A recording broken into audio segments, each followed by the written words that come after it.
বিসমিল্লাহির রহমানির রহিম। অধ্যকার ধর্মপুর হাজিরা হাই স্কুল কর্তৃক আয়োজিত অনলাইন লাইভ ক্লাসে নবম ও দশম শ্রেণী তাছাড়া 2021 সালের এসএসসি পরীক্ষার্থীদের সবাইকে জানাচ্ছি স্বাগতম।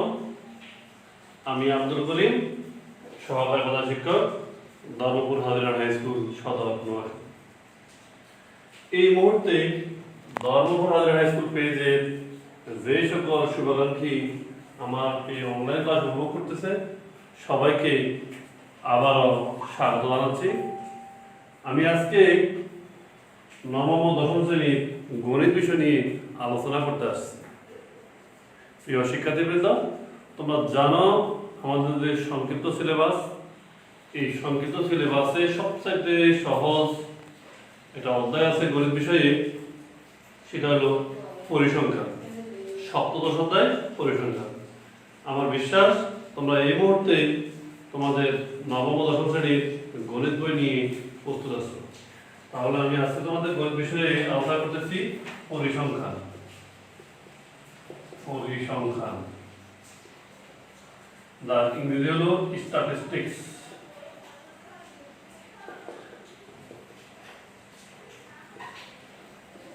একেবারে সহজ এবং কমন একটা চ্যাপ্টার, যেখান থেকে আমাদের 10 মার্ক পাওয়া একেবারে সহজ বিষয়। তোমরা দেখতে পাচ্ছ আমি আজকে এই পার্টে তোমাদেরকে কি কি বিষয় ধারণা দেব, তোমরা কোন কোন বিষয় ধারণা অর্জন করবে সে বিষয়টা তোমরা দেখে নিই।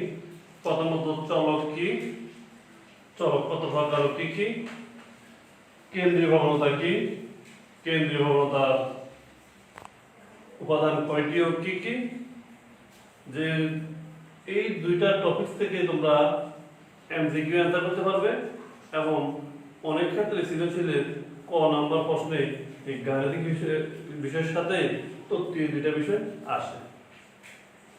এরপরে পরিসর কিভাবে আমরা নির্ণয় করব, সূত্র সাথে দেখব, শ্রেণী সংখ্যার সূত্রটা কি দেখব, শ্রেণীর মধ্যমান কিভাবে বের করব, ক্রমবর্ধিত গণসংখ্যা কিভাবে বের করব, সংক্ষিপ্ত করে সূত্রটা কি হতে পারে, মধ্যকের সূত্রটা কি হতে পারে, লাস্ট প্রশ্ন কি হতে পারে।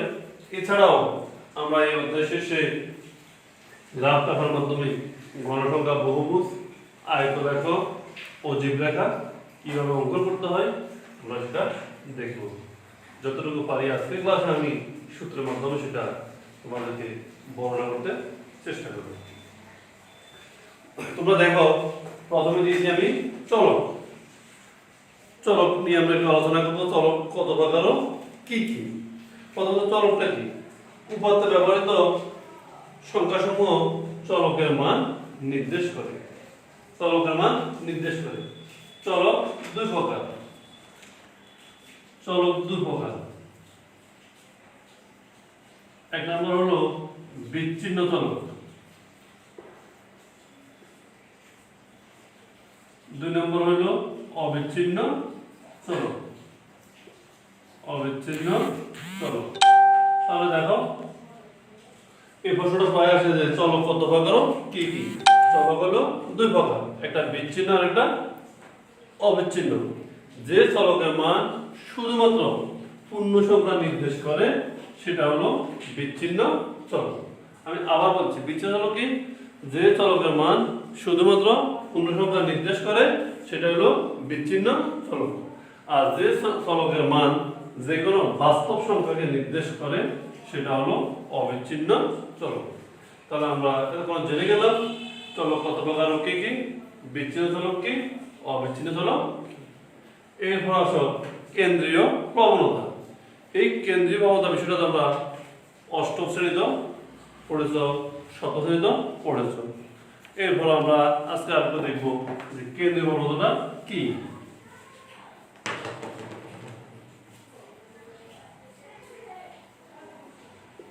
কেন্দ্রীয় প্রবণতা। আচ্ছা, কেন্দ্রীয় প্রবণতা হলো উপাত্ত সমূহ কেন্দ্রের দিকে যে প্রবণতা থাকে সেটা হলো কেন্দ্রীয় প্রবণতা। আমি আবারও বলতেছি, উপাত্ত সমূহ কেন্দ্রীয় মানের দিকে পুঞ্জীবিত হওয়ার প্রবণতাটা হলো কেন্দ্রীয় প্রবণতা। উপাত্ত সমূহে কেন্দ্রীয় মানের দিকে প্রবণতা সেটা হলো কেন্দ্রীয় প্রবণতা। কেন্দ্রীয় প্রবণতার উপাদান তিনটি: গাণিতিক গড়, মধ্য এবং প্রচুরক, যেটা আমরা এখানে দেখতে পাচ্ছি যে গড়, মধ্য এবং প্রচুরক এই তিনটা উপাদান। তাহলে কেন্দ্রীয় প্রবণতার উপাদান তিনটা: গড়, মধ্য এবং প্রচুরক। এরপর আসো পরিসর।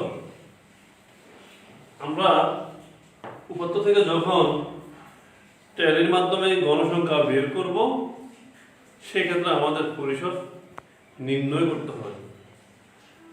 আর পরিসরের মাধ্যমে আমরা শ্রেণী সংখ্যা, শ্রেণী ব্যাপ্তি নির্ণয় করতে হয়। পরিসর ছাড়া আমরা শ্রেণী সংখ্যা, শ্রেণী ব্যাপ্তি আমাদের পক্ষে অনেকটা অসম্ভব হয়ে পড়ে। এখন পরিসর সূত্র সবাই লিখে নিই। পরিসর সূত্র: পরিসর সর্বোচ্চ সংখ্যা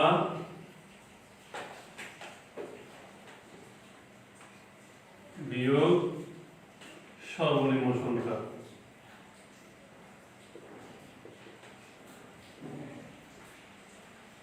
যোগ 1। তাহলে দেখো সূত্রটা কি লিখলাম? পরিসর সূত্র লিখলাম সর্বোচ্চ সংখ্যা বিয়োগ সর্বনিম্ন সংখ্যা যোগ 1। যখন আমার অনেকগুলো উপাত্ত থাকবো, সেখানে আমি দেখব আমার এই উপাত্তসমূহের মধ্যে সর্বোচ্চ সংখ্যা কোনটি এবং সর্বনিম্ন সংখ্যা কোনটি। তাহলে সর্বোচ্চ সংখ্যা থেকে সর্বনিম্ন সংখ্যা বাদ দেব। বাদ দেওয়ার পরে সেই বিয়োগফলের সাথে আমি 1 যোগ করব, আমি পেয়ে যাব আমার কাঙ্ক্ষিত পরিসর। তারপর দেখো শ্রেণী সংখ্যা। শ্রেণী সংখ্যা শ্রেণী সংখ্যা শ্রেণী সংখ্যা সূত্র হলো পরিসর ভাগ শ্রেণী ব্যাপ্তি। শ্রেণী ব্যাপ্তি শ্রেণী সংখ্যা সূত্র কি পেলাম? পরিসর ভাগ শ্রেণী ব্যাপ্তি। শ্রেণী ব্যাপ্তি অর্থাৎ আমি পরিসরকে যখন শ্রেণী ব্যাপ্তি আমার প্রশ্ন উল্লেখ থাকে শ্রেণী ব্যাপ্তি 5 ধরে, শ্রেণী ব্যাপ্তি 10 ধরে, শ্রেণী ব্যাপ্তি 6 ধরে, গণসংখ্যা সারণী তৈরি করো, মধ্য নির্ণয় করো ইত্যাদি কথা উল্লেখ থাকে, সেক্ষেত্রে আমার শ্রেণীর পরিসরকে আমি শ্রেণী ব্যাপ্তি যে ব্যাপ্তি দেওয়া থাকবে ব্যাপ্তি দ্বারা ভাগ করলে আমি পেয়ে যাবো আমার কাঙ্ক্ষিত শ্রেণী সংখ্যা। এরপর আসো শ্রেণীর মধ্যমান। শ্রেণীর মধ্যমান শ্রেণীর মধ্যমান আচ্ছা, শ্রেণীর মধ্যমান হলো একটা শ্রেণী থেকে সাপোজ 10 থেকে 20 এই একটা আমার শ্রেণী। তখন শ্রেণীর প্রথম রাশি আমি প্রথম সংখ্যাটা যোগ দ্বিতীয় সংখ্যা, প্রথম সংখ্যা যোগ দ্বিতীয় সংখ্যা বা 2। আমি বলতে পারি শ্রেণীর ছোট সংখ্যা যোগ বড় সংখ্যা বা 2। এই যে আমার একটা শ্রেণী আমি 10 থেকে 20, তাহলে কি হয় 10 যোগ 20 বা 2। 2 ভাগ করলে আমি যে মানটা পাবো সেটা হলো আমার শ্রেণীর মধ্যমান বা মধ্য বিন্দু। এরপর ক্রমযোজিত গণসংখ্যা। গণসংখ্যাকে যখন ক্রমযোজন করা হয়, ক্রমান্বয়ে যোজন মানে ক্রমান্বয়ে যোগ করা হয়, সেটা হচ্ছে ক্রমযোজিত গণসংখ্যা। এই ক্রমযোজিত গণসংখ্যা আমাদের সুনির্দিষ্ট কলাম আছে, সেই কলামটা দেখো আমি লিখতেছি তোমাদের জন্য। শ্রেণীব্যাপ্তি, গণসংখ্যা, ক্রমযোজিত গণসংখ্যা। শ্রেণীব্যাপ্তি, গণসংখ্যা, ক্রমযোজিত গণসংখ্যা। আমি একটু আগেই বলতে চেষ্টা করছি ক্রমযোজিত মানে ক্রমান্বয়ে যোজন, ক্রমান্বয়ে যোগ। সাপোজ আমার শ্রেণীব্যাপ্তি 10 থেকে 20, গণসংখ্যা ছিল 7, তাহলে এটা 7 থাকবে। এরপরে 21 থেকে 30, গণসংখ্যা 6, এখন ক্রমান্বয়ে যোজন বা যোগ, এটা 7 7 প্লাস 6 যোগ করলে 6 7 13। এরপর আমার 31 থেকে 40 9, তাহলে আমি 13 যোগ করলে 22। এভাবে আমি ক্রমান্বয়ে যোগ করব, যেটা হলো ক্রমযোজন। আর ক্রমান্বয়ে যোগ করে যে সারণী তৈরি হবে সেটা ক্রমযোজিত গণসংখ্যা সারণী। এই সারণীটা কিন্তু আমাদের মধ্যকের সাথে মাস্ট লাগে। তারপর আছে আমাদের সংক্ষিপ্ত গড়, মধ্য এবং প্রচুরক। এই তিনটা মূলত গড়, মধ্য, প্রচুরক। আমরা এখন এই গড়, মধ্য এবং প্রচুরকের সূত্রগুলো দেখব।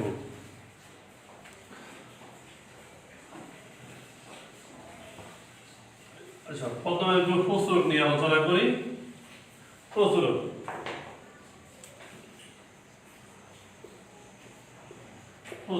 প্রচুরক সূত্র হলো কি? F1 L plus F1 plus F2 into H। এই Lটা হলো প্রচুরক শ্রেণীর নিম্ন সীমা।